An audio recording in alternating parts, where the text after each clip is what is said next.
Welcome to the Better Sundays podcast, focused, practical, and usable advice for church leaders looking to reach new young families and impact their community. If you've ever wondered how to get unchurched people to come to church, the answer is a little bit different than getting church people to come to church. Hey, this is Mike Holmes here, and just a few days ago, I did an online Zoom training coaching class with a senior pastor and a church planning pastor. It's the pastor who is sending out the church and then the new church pastor who is going to take things. And we're discussing how to get new people to come. And with a new church plant, it's a matter of survival. And it's important for us to understand we need to be hungry like a church planter if we're going to reach our communities.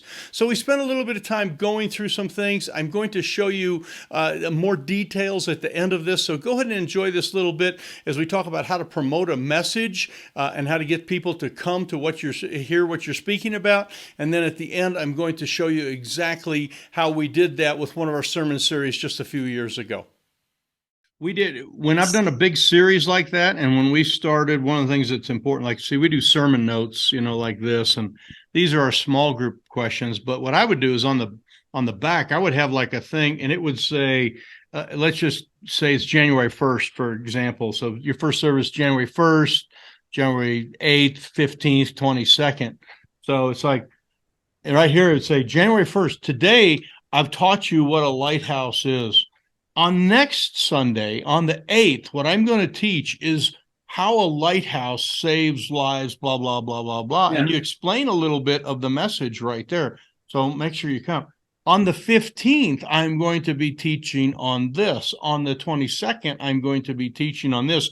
And some of those, I had them even fill in the blank, with what we were going to be talking about, So you basically are really letting them know that they need to be there on the 8th, the 15th, and the 22nd for these next several messages. And you have it just written out what those messages are, kind of like we do on the poster type of thing, but, also just put it in their notes. And I do that partway through. Like if I was teaching, like 4 points about, you need to get close to God, and you need to spend time in the Bible. You need to fellowship with God's people, And I say, now on this number 3, this idea of being with the right kind of people is so important.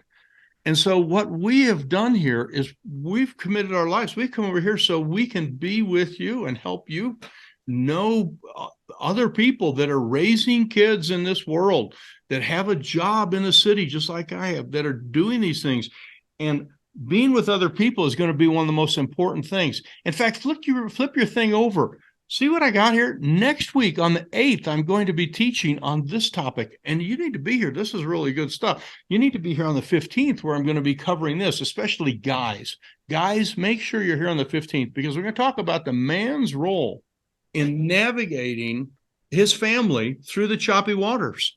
Guys, most of us don't learn that. We don't learn it from football watching. We don't watch it from the NBA. We don't learn it at the public schools, but you can learn it here on the 15th. We're going to teach you how to navigate the rough water. So ladies, make sure your husband's there. Or if you got a brother or someone, make sure that they're here on the 15th. And on the 22nd, we're going to be talking about XYZ, blah, blah, blah.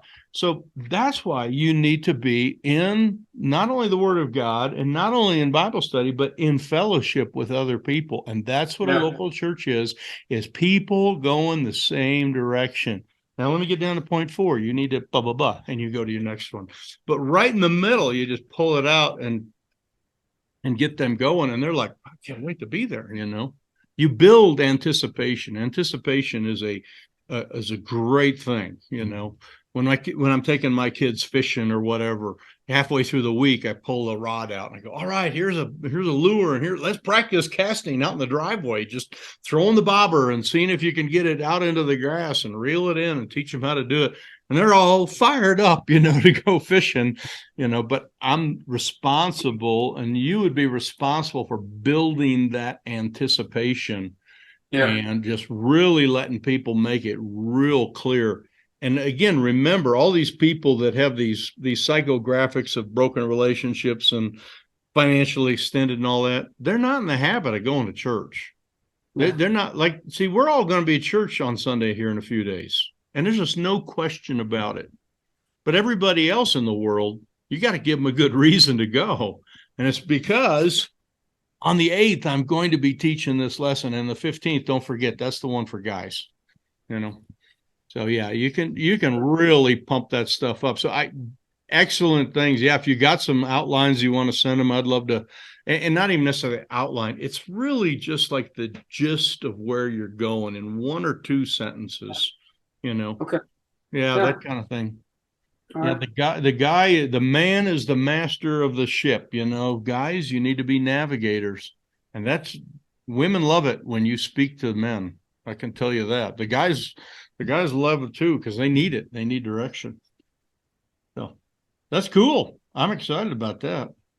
I might even come over again. All right, here is the sermon notes, one of them that I was referencing, and this happened to be from a sermon series called Creation versus Evolution, done several years ago here. And we've actually done this series several different times in several different ways. And on this particular day, we were teaching on the whole idea of when worlds collide and the evolution view versus the world view. And there was some teaching. We went through Genesis and Hebrews and just a bunch of stuff. But partway through the message, I had them take their notes, which you'll see right here. And this big gray box is actually kind of on the right-hand side is the kind of the note-taking area for the regular sermon. And then sort of at the top of the left-hand side is the kind of the response or the application. And those blanks we filled in, and it was a lot of fun teaching it. But partway through, we went to this box on the back, and this is a bulletin style, and it's just kind of folded in half. So this box here that has the dates on it is the second half or the back side, and we went through and had them fill out the blanks of what we would be teaching for over the next month or so.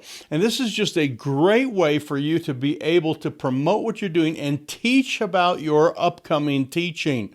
So take this and use it however you think you need it. Again, thank you for being with us here. This is Mike here at the Better Sundays podcast at reachkeep.com, and we thank you for being a part of this. If this has been helpful, please give us a thumbs up, or please share this. We appreciate when you take time to share this or to subscribe. If you're just watching this for the very first time, if you can subscribe to our channel on YouTube, we appreciate that very much. But this helps us to get the word out to other places. Also, stay tuned and click the little box at the end. There will be some follow-up to this where we had some other discussions with these same church planners on kind of the demographics and who you're trying to reach when you are starting a church, the kind of what the makeup is of the people that you're trying to reach, and how that kind of shapes the way that you preach and shapes the way that you create your sermon. So